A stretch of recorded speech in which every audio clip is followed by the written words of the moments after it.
El discurso conciliador de Rodrigo Londoño Echeverri, Timochenko, jefe del partido político FARC, contrasta con el de Iván Márquez, uno de los líderes más representativos del movimiento y es la muestra de una fisura que en esa colectividad inició desde los diálogos de La Habana y se ha acrecentado en la etapa de implementación del acuerdo.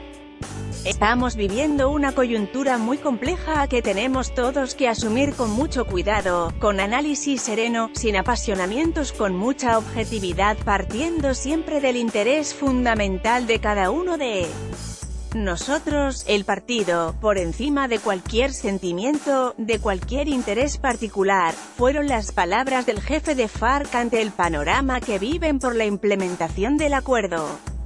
En contraste, desde el espacio territorial de capacitación de Miravalle, Caquetá, Márquez reclamó por la libertad de Jesús Santrich, y en compañía de Hernán Darío Velázquez, identificado como El Paisa, afirmaron que de no ser liberado el exguerrillero y deshacerse ese montaje jurídico armado por la Fiscalía y la DEA, el proceso de paz está en peligro de precipitarse hacia el abismo del fracaso.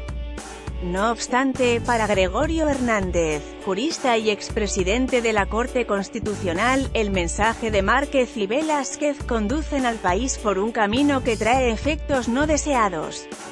La actitud y las palabras de Iván Márquez y El Paisa están conduciendo a esos efectos no deseados por el país.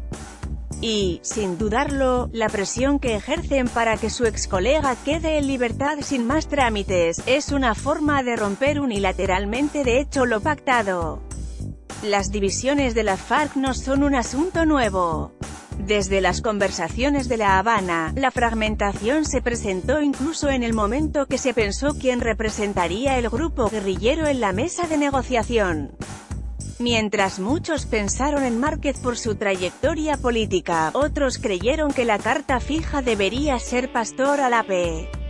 En 2014 se decidió que sería Iván Márquez, lo que generó la primera grieta en el grupo guerrillero. Eso siempre estuvo complicado porque muchos de los guerrilleros votaban por Márquez, pero otros querían a Alape, que era más cercano a los combatientes. Muchos reclaman que durante la guerra que vivimos, el primero se fue a Venezuela, y el segundo se quedó en los campamentos en Colombia, explicó uno de los mandos medios desmovilizados en Antioquia. Vale recordar que la negociación inició sin cese el fuego y el que estaba en el país, estaba en el teatro de la guerra. En ese momento se crearon dos bloques que permanecen 17 meses después de la firma del acuerdo. Cuenta el excombatiente que en un lado se alinearon Iván Márquez, Jesús Santrich, Joaquín Gómez Romaña y El Paisa, y en la otra orilla quedaron Timochenko, Pastor Alape, Pablo Catatumbo y Carlos Antonio Lozada. Esas divisiones se reflejaron en Colombia. Por esa razón, a Cuba comenzaron a llevar en diferentes fechas a los jefes de FARC que supuestamente no se subirían al bus de la paz. Ver cronología. El segundo round llegó en 2016 y se extendió en 2017. Con la enfermedad de Timochenko, la preocupación se tomó las negociaciones y luego las reuniones después de la firma del acuerdo. Uno de los asesores que hizo parte de la negociación dijo a El Colombiano que empezaron a decidir quién sería su reemplazo. Otra vez sonó el nombre de Pastor Alape, pero su detractor más fuerte fue Márquez. Eso se confirmó el día que realizaron la asamblea en Bogotá. En el Congreso Fundacional Márquez fue el líder más votado con 888 sufragios contra los cerca de 500 que tuvo Alape y quedó de segundo, expresó el asesor quien pidió reserva. Esas fisuras se reflejan en una FARC preocupada por la implementación y con una derrota en las urnas en las pasadas elecciones al Congreso. El Colombiano envió una solicitud al partido político para hablar sobre el tema, pero no obtuvo respuesta.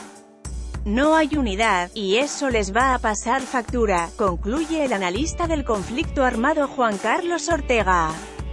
19 de septiembre de 2012. Desde el inicio de los diálogos estuvo un histórico de las FARC, Miguel Ángel Pascuas, conocido como Sargento Pascuas. se llevó a Cuba para integrar el Frente Sexto a la mesa ante su resistencia a dialogar. 27 de febrero de 2014. Tras rumorarse de una posible disidencia del bloque Sur, considerado el más activo en el narcotráfico en el país, llegó a la mesa José Benito Cabrero Cuevas, identificado con el alias de Fabián Ramírez. 12 de abril de 2014. El Frente 33 comenzó a sentir su incomodidad con las negociaciones al frente, uno de sus jefes, Rubén Zamora. Por esta razón fue llevado a La Habana para integrar la mesa de diálogos y representar el Catatumbo. 21 de septiembre de 2014. La unidad que las FARC debería demostrar para sacar adelante la mesa se vio afectada por la supuesta disidencia del bloque oriental. Por esta razón llevó a Cuba a Carlos Antonio Lozada junto a otros 4 guerrilleros. 21 de septiembre de 2014. El Frente Sexto de FARC, con presencia en el Cauca, seguía con la idea de no montarse al proceso. Desde Cuba llevaron a Edgar López Gómez, conocido como Pacho Chino, para integrar ese frente al proceso. 25 de octubre de 2014. La poca representación del bloque occidental generó inconformidad en esta estructura de FARC. En ese momento es trasladado a Cuba Pastor Alapé, quien se convertiría en uno de los principales negociadores. 25 de octubre de 2014. Junto a Alapé llegó a integrar la mesa de diálogos uno de los guerrilleros más repudiados hasta ese entonces en Colombia, Henry Castellanos Garza, autor de las llamadas pescas milagrosas. Buscó unir el bloque oriental. 28 de diciembre de 2014. La presencia en Cuba de Fabián Ramírez no produjo el efecto esperado en el bloque sur para convencerlo de apoyar el proceso de paz, razón por la que fue trasladado a Cuba su máximo jefe, Joaquín Gómez. 27 de julio de 2015. La inconformidad en los frentes que operaban en Chocó por su poca participación en la mesa se hizo evidente. En ese momento fueron llevados a los diálogos Israel y Ubaldo Zúñiga, conocidos como Bencos Biojo y Pablo Atrato.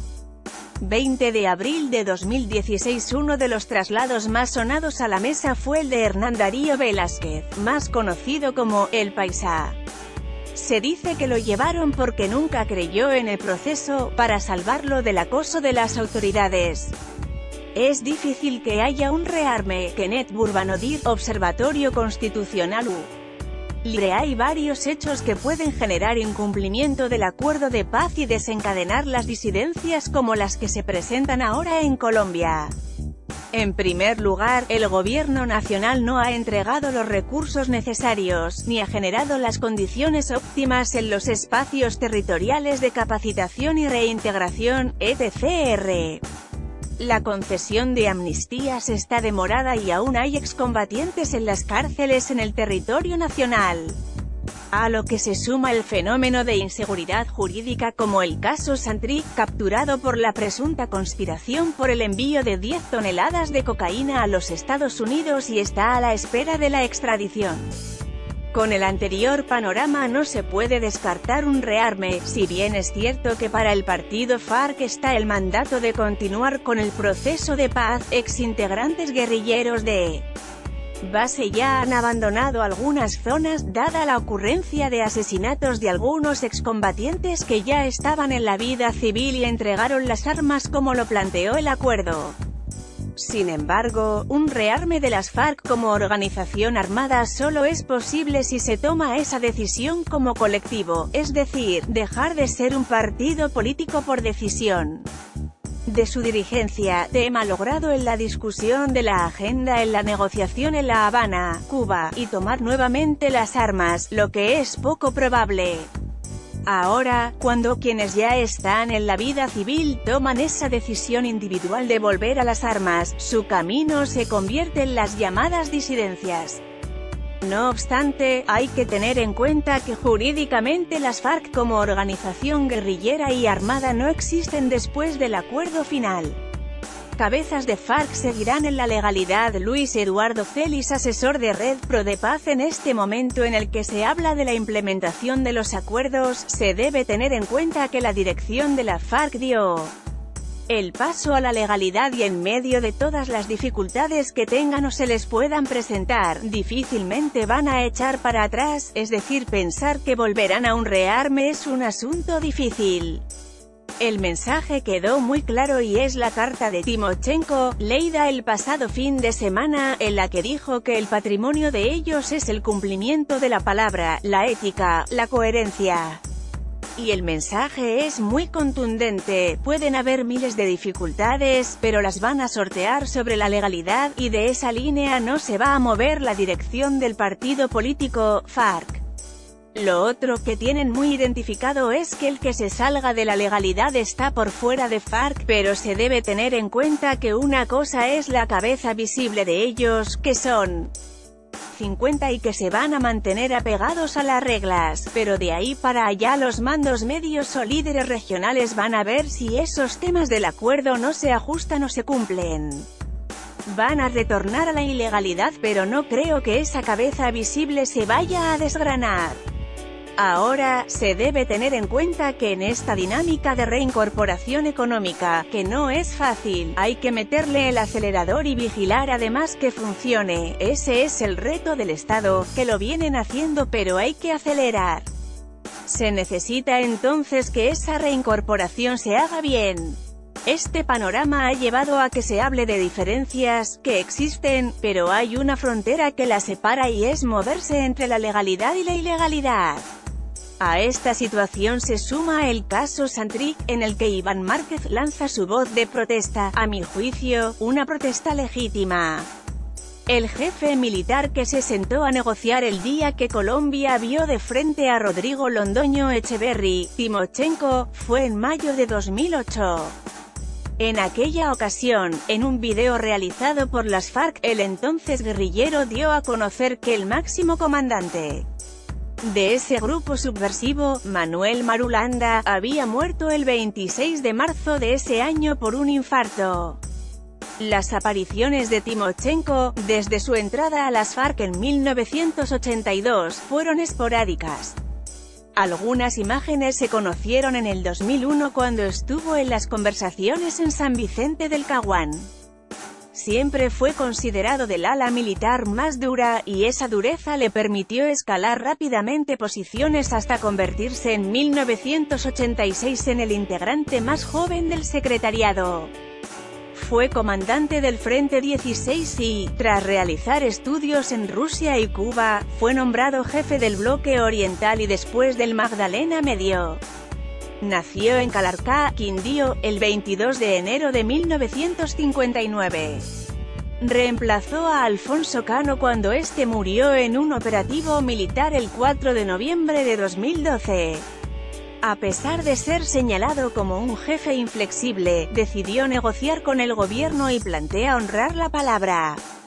Iván Márquez, entre político y guerrillero. El inicio de la vida guerrillera de Luciano Marín Arango, cuyo nombre de guerra y ahora de político es Iván Márquez, comenzó cuando hizo parte de la Juventud Comunista. Nacido en Florencia, Caquetá, el 16 de junio de 1955, tuvo como primer papel el de llevar provisiones hasta los campamentos de las FARC, donde comenzó a sentir simpatía por su lucha armada. Antes de ingresar a la guerrilla, fue profesor en el Colegio Corazón Inmaculado de María del Donchelo, Caquetá, entre 1977 y 1979. Luego hizo parte de la Unión Patriótica, el partido que nació del proceso de paz entre el gobierno del entonces presidente Belisario Betancur y las FARC. Fue elegido representante a la Cámara. Como la persecución contra este partido político lo llevó al exterminio, decidió entrar de lleno a las FARC. Fue comandante del bloque suroccidental y después llevado al bloque nororiental, donde hizo la guerra contra los paramilitares. Sus estudios en política lo llevaron al secretariado y era visto como uno de los ideólogos, razón por la cual lideró las negociaciones con el gobierno en Cuba.